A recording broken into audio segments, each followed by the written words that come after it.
Hey everyone, welcome back to my channel. Today I'm going to show you how to make these delicious ribeye steaks with creamy mashed potatoes.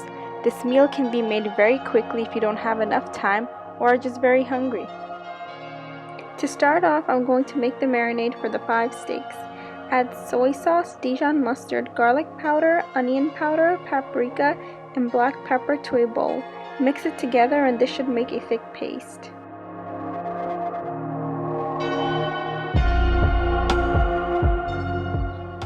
Now I'm going to coat my steaks with this mixture. If your steaks are thin, be careful when you're rubbing it with the marinade because it can fall apart.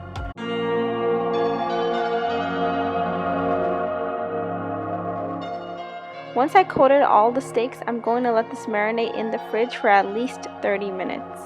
While it's marinating, let's make the mashed potatoes. In a bowl, I have boiled potatoes.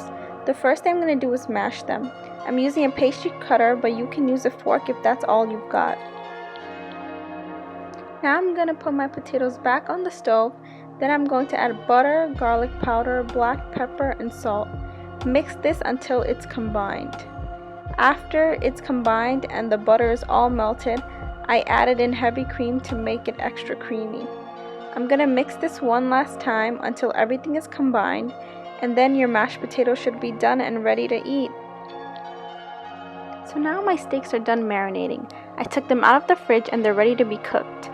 On a skillet or pan, I added 1 tablespoon of butter and let it melt. Once it's melted, I'm putting the steak on the pan. Now I'm adding a few pieces of roughly chopped garlic and a sprig of thyme.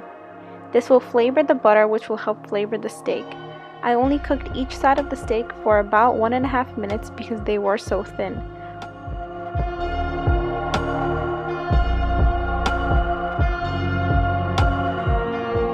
Serve up your dish with mashed potatoes, steak, and any other veggies you have. I hope you guys enjoyed this really simple recipe and let me know what you think of it in the comments below.